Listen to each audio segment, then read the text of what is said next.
Bonjour et bienvenue sur Maghreb TV et nous continuons cette campagne électorale spéciale 2018 et nous rencontrons Madame Razala Cherifi et Madame Ounal Nevrouz. Alors Madame Cherifi, on va commencer avec vous. Vous êtes sur la liste PS-SPA Aget, vous êtes 6e. Peut-être quelques mots sur vous avant de parler un petit peu du travail que vous avez envie de mener à Aget. Tout d'abord, merci pour l'invitation. Razala Cherifi, 6e en effet sur la liste PS-SPA Aget. Je suis déjà une conseillère, donc je serai une conseillère sortante, conseillère communale sortante depuis 2 ans. J'ai déjà un parcours politique depuis un petit temps, donc ça va faire 24 ans cette année et bientôt 25 que je suis membre du Parti Socialiste. Donc je ne suis pas une novice militante. Et je suis depuis aussi un long moment dans le milieu associatif. Ça fait quand même plus de 30 ans que je suis dans le milieu associatif. En fait, c'est le milieu associatif qui m'a amené à faire de la politique. L'associatif dans tous les domaines, qui était surtout dans un premier temps, l'associatif qui touchait à la citoyenneté, à toutes les discriminations qu'on vivait à l'époque.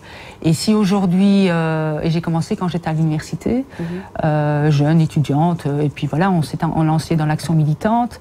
Il y avait à l'époque, c'était pour les droits de l'homme, on militait pour les droits de l'homme, c'était à l'époque de l'UNEM.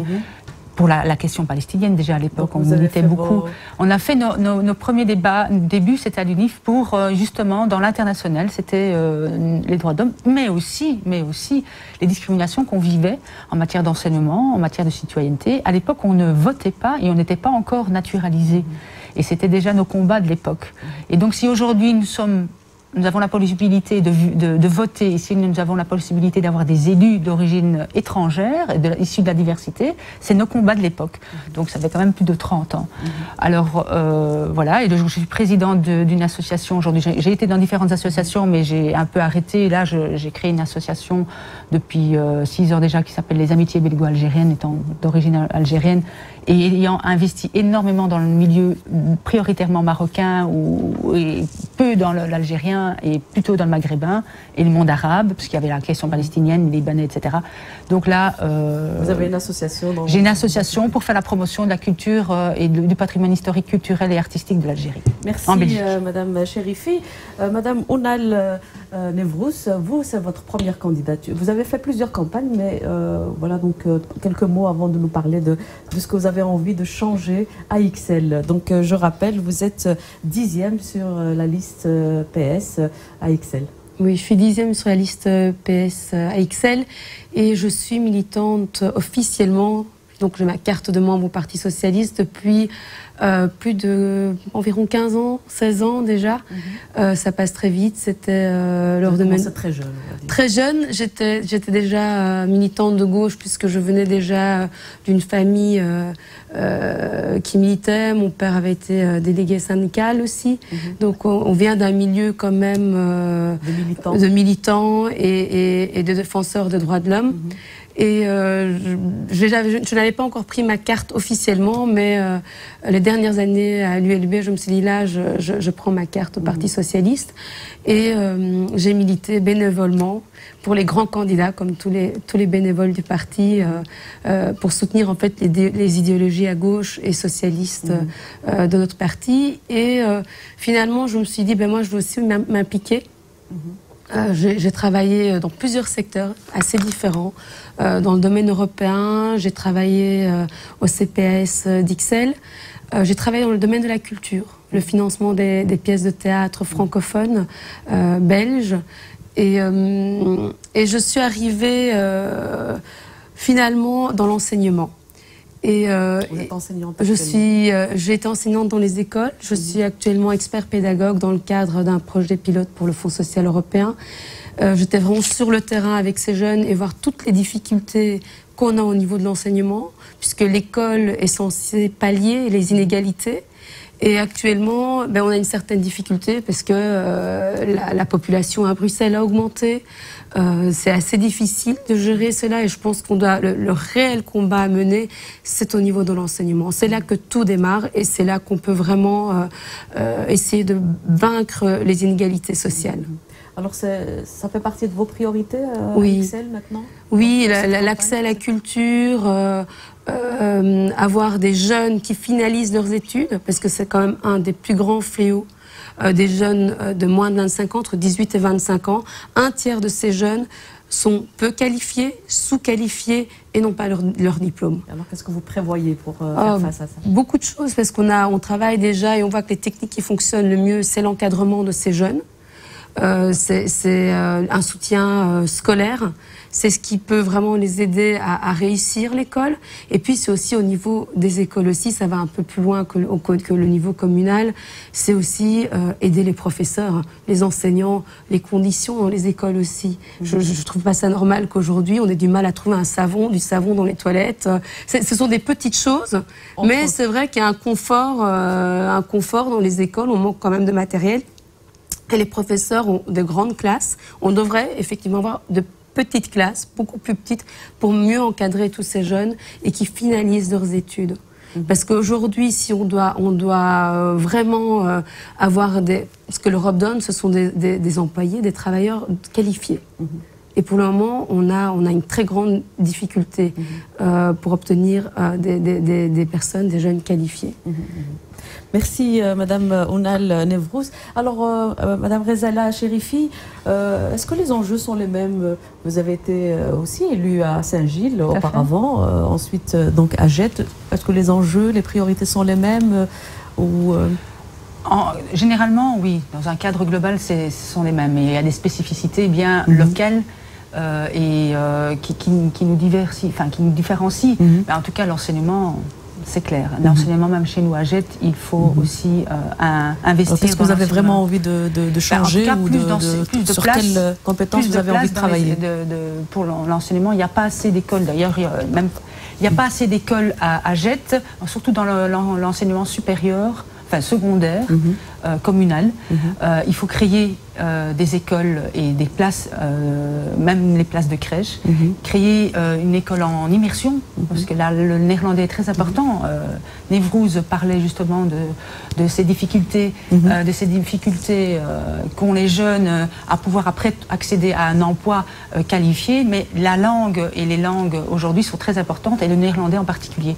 Et il est intéressant, il serait intéressant, d'ailleurs j'ai fait des interpellations, et une interpellation au conseil communal par rapport à la création d'une école en immersion à Jette, parce que le néerlandais... Donc qui permettrait aux enfants... Qui permettrait justement de pouvoir jongler et apprendre avec deux enseignements, de deux langues en tout cas, le français, mais surtout immersion en néerlandais, ce qui va les préparer justement à un avenir professionnel qui pourra être plus facile pour eux.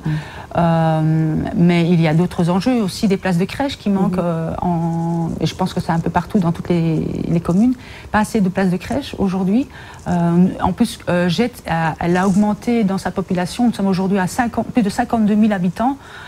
En 2012, nous n'étions même pas à 50 000. Et il y a énormément de jeunes parents, de jeunes familles qui s'installent à Jette. Ça veut dire que quand il y a des jeunes familles, ça veut dire qu'il y aura des enfants. Et quand il dit des enfants, donc il faut trouver des places de crèche pour les enfants. Et aussi, donc, pour un enseignement, il n'y a pas assez comme je vous l'ai dit, un enseignement et pas assez de place.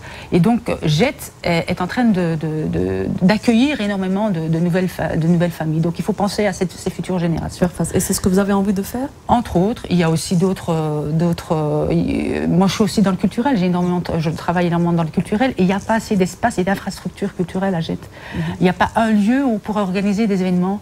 Pour ma part, j'en organise beaucoup dans le cadre de mon association, et je le fais beaucoup en dehors de ma commune. parce qu'il n'y a pas de grande salle qui permet d'accueillir un public diversifié et assez multiculturel pour les activités qu'on organise. À part le centre culturel, mais un centre culturel a déjà une programmation bien définie, bien déterminée, 1 an à l'avance, et n'a pas non plus, même si il nous accueille de temps en temps, mais c'est pas évident d'accueillir toutes nos activités.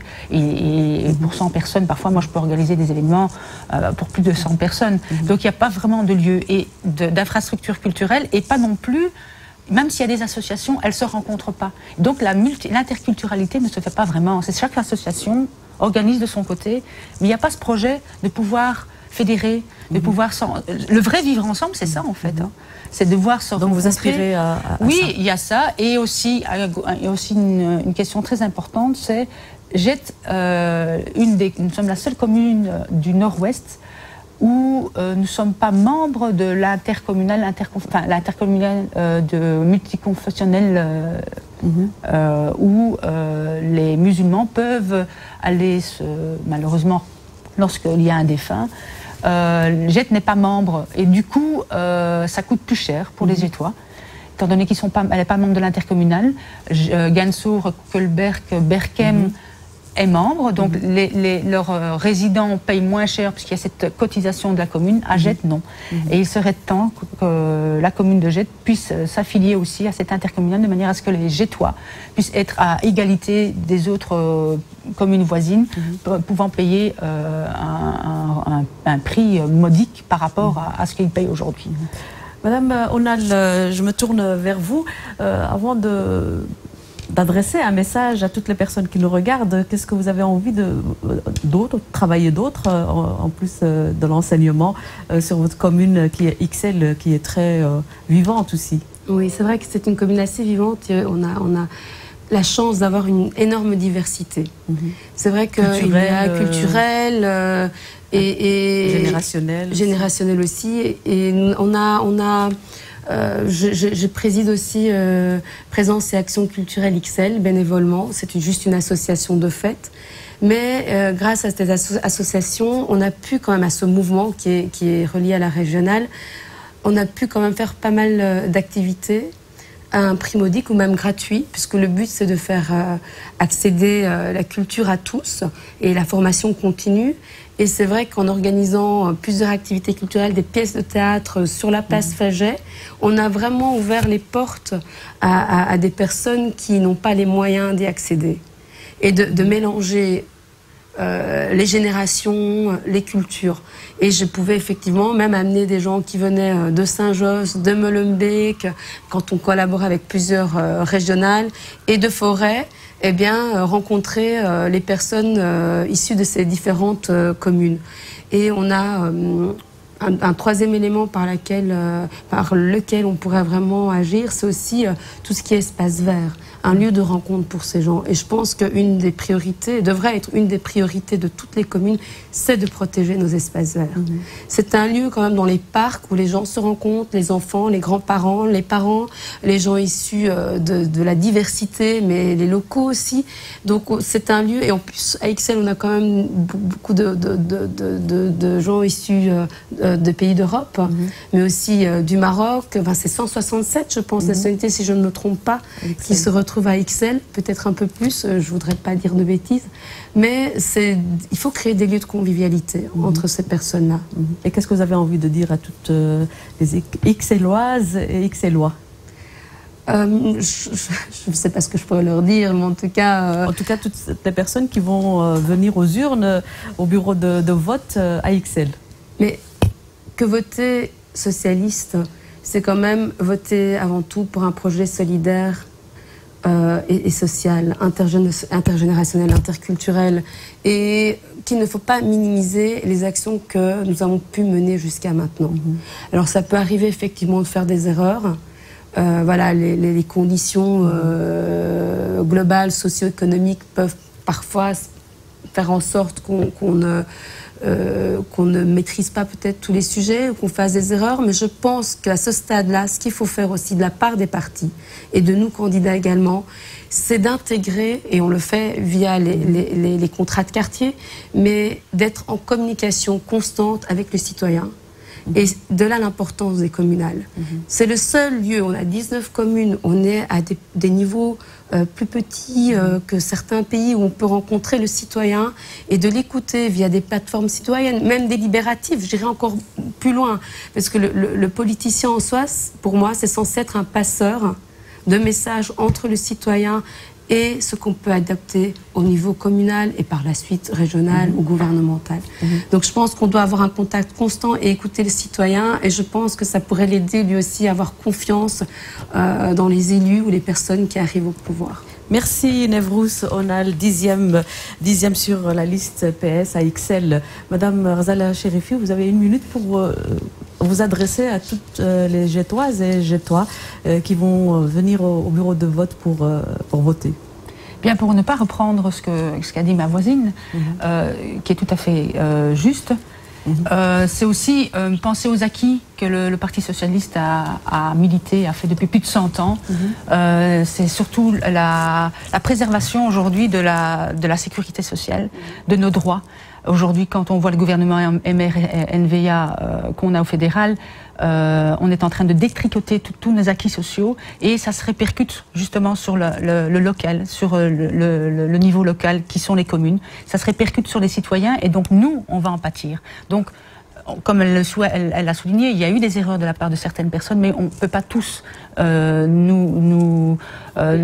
payer le prix, parce qu'il y a des militants, on est tous des militants, on s'investit depuis des années, on y croit et on le fait par passion. Ce qui me concerne, je suis quelqu'un de très passionné, une femme d'action, et quand je fais quelque chose, j'y vais, et je ne finalise pas mon projet je ne termine pas mon projet tant que je n'ai pas trouvé des solutions. Donc il y a des individus dans ce parti, il y a des personnes dans ce parti qui en veulent, parce ce sont des personnes qui sont du terrain et qui savent de quoi ils parlent. Et donc, je lance vraiment ce message à ce que les citoyens et les Gétois en particulier, je parle aussi pour des X-Élois, mais en tout cas, prenez conscience que le Parti socialiste est quand même le parti qui pense vraiment, c'est le parti de la solidarité, c'est le parti du travail, et c'est le parti des travailleurs, et c'est quand même le parti qui pense vraiment à ses citoyens. Merci Madame Cherifi. Razala, vous êtes donc 6e sur la liste numéro 5, SPA, PS, SPA. Merci Madame Cherifi, merci Madame Onal. Voilà, je vous donne rendez-vous avec d'autres candidats et candidates. Au revoir.